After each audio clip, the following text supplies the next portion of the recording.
remember she passed in a plane crash 8 years ago. She was coming back from a photo shoot in the Bahamas, which was really tragic, just out of nowhere. So rest in peace, Aaliyah, and shout out to her family. On the street, everybody seems to think that y'all are either girlfriend or boyfriend, or cousins, or friends. let's just get the record straight. Well, no, we're not related at all. No, we're not. We're just very close. He's my best friend. Rumors about you being married and stuff like that. Was there any truth to that? Man, you are so late. I know, but you know what it is? It's like, I just had to ask it though. Nah, because like the fans, they know. You know what I mean? Like my fans that I love you, thank you for supporting me. They know. Like you need to get like an old vibe or something and like right. The answer, because that's old. I'm single. Plane crash should be accidental. Should be. Why would any testimony about what happened leading up to it need to be covered under a non-disclosure agreement if there wasn't foul play? The moment you realize this wasn't just a tragic accident, but possibly a carefully controlled narrative hiding something darker, everything about Aaliyah's final hours starts to feel wrong. Because what if the story we've all been told for years is only half of the truth? And what if the people closest to her knew far more than they ever admitted? That's exactly where Wendy Williams steps in, not whispering, but practically shouting that there were receipts, hidden details, and uncomfortable connections buried beneath the surface of Aaliyah's death. And suddenly, the narrative begins to crack. Wendy wasn't just another commentator watching from a distance. She had proximity, access, a front row seat to the chaos surrounding R. Kelly and the young star whose life would later end under circumstances that never quite sat right with the public. And when someone that close starts hinting that powerful people were involved, you don't ignore it. You start asking questions,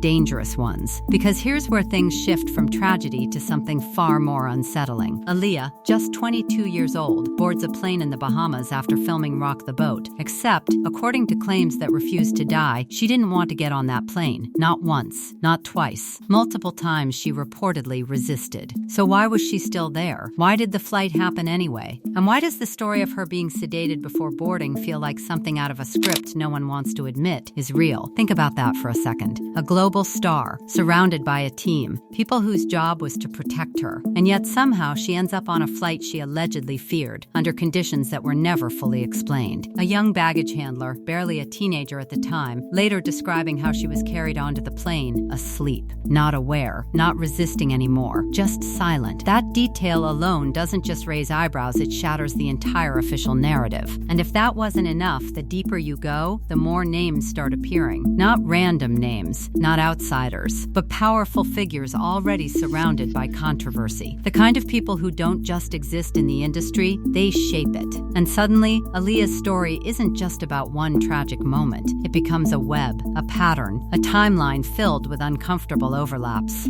Before her death, Aaliyah wasn't just rising. She was navigating a space filled with complicated, messy relationships. Jay-Z Dame Dash, R. Kelly, names that keep resurfacing whenever people start pulling at the threads. And what's unsettling isn't just that they were connected, it's how those connections allegedly played out behind closed doors. Dame Dash once revealed something that felt less like gossip and more like a warning sign. While he was involved with Aaliyah, Jay-Z allegedly tried to pursue her behind his back. And when she declined, that rejection didn't just disappear into thin air, it lingered. It created tension, because in an industry where power and ego collide, rejection isn't always taken lightly, especially not by men who are used to getting what they want. And then there's the elephant in the room, R. Kelly, the same man tied to one of the most disturbing chapters of Aaliyah's early life. She didn't choose to get on that plane. This who signed NDAs? Why would you need to sign a non-disclosure agreement about a plane crash and what happened leading up to it?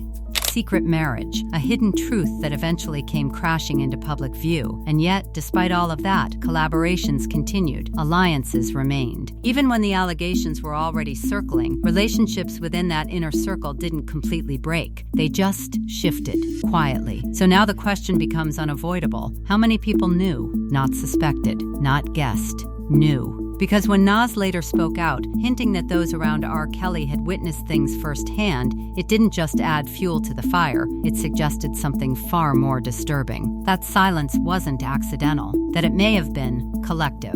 And that's where Wendy's role becomes even more explosive. Because when she decided to dig deeper, producing a biopic, revisiting Aaliyah's life, pulling at threads others avoided, she didn't just uncover praise or nostalgia. She found resistance, criticism, pushback so intense it almost felt coordinated. Carter is responsible for enacting Hype Williams to put Aaliyah on a faulty plane, to move her out the way as punishment for rejecting him, and so he could level up Beyonce. Like the story wasn't just sensitive, it was protected. Why would people react that strongly unless there was something worth hiding? Because if Aaliyah really knew too much, if she was surrounded by people whose secrets were bigger than her fame, then her final moments stop looking random. They start looking convenient. And that's the part no one wants to say out loud. But the silence around this story, it doesn't feel natural. It feels enforced.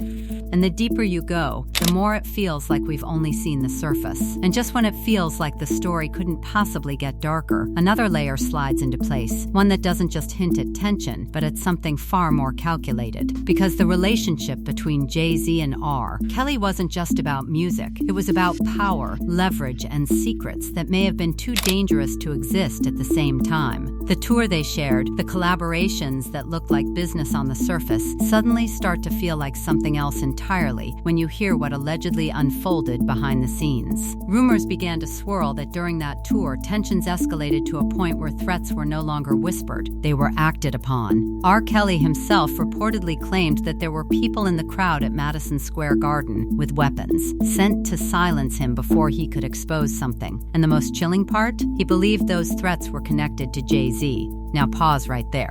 Because if that claim holds even a fraction of truth, it means we're no longer talking about rivalry, we're talking about fear. The kind of fear that only exists when someone knows something they're not supposed to know. Something that could unravel reputations, careers, entire empires. And suddenly, Aaliyah's story doesn't feel isolated anymore. It feels connected, intertwined with a chain of events where silence is rewarded, and speaking out comes with consequences. And then comes the voice that made everything impossible to ignore. Nas didn't just hint, he pushed the conversation into territory most people were too afraid to enter, suggesting that those within that circle had seen things, been around things, that what happened with Aaliyah wasn't some hidden secret among a few, it was something that lingered in the background of an entire scene, a quiet awareness, a shared understanding that no one dared to fully expose. And that's when the narrative starts tightening like a knot, because if multiple people had proximity to these events, if there were overlapping relationships, shared spaces, shared histories, then the idea that Aaliyah's death was purely accidental starts to feel less convincing. Not impossible, but incomplete. Like a version of the story that leaves too many gaps, too many unanswered questions sitting in plain sight. When Wendy Williams took on the project of telling Aaliyah's story through a biopic, it wasn't just a creative decision, it became a turning point. Because during that process, she reportedly uncovered details she couldn't fully include. Not because they weren't relevant, not because they weren't important,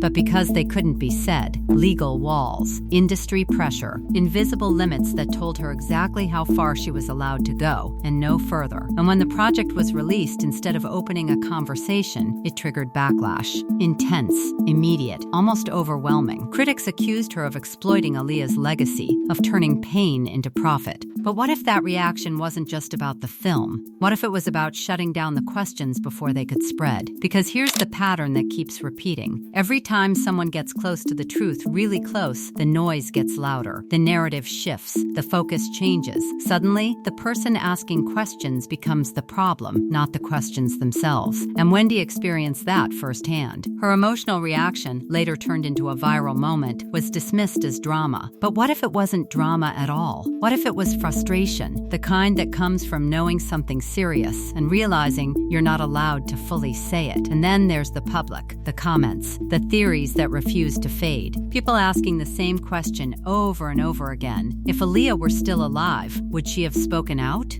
Would she have told everything? Because the version of her we saw, the poised, controlled, careful presence, always felt like someone navigating more than just fame, like someone aware of the environment around her, the kind of awareness that doesn't come without experience. So now we're left with fragments. A young artist who reportedly didn't want to board a plane, a sudden death surrounded by inconsistencies, powerful figures with overlapping connections, allegations that stretch across years, and a media figure who claims she uncovered more than she was allowed to reveal. None of it conclusively proven, none of it fully dismissed either, just lingering. And that's what makes this story so unsettling. Not what we know, but what we don't. The silence between the facts, the details that almost surface, then disappear. The feeling that something bigger sits just beneath everything we've been told, waiting for someone to connect it all the way through. Because if even a small part of these claims is true, then this wasn't just a tragedy. It was something far more controlled. And maybe the most chilling part of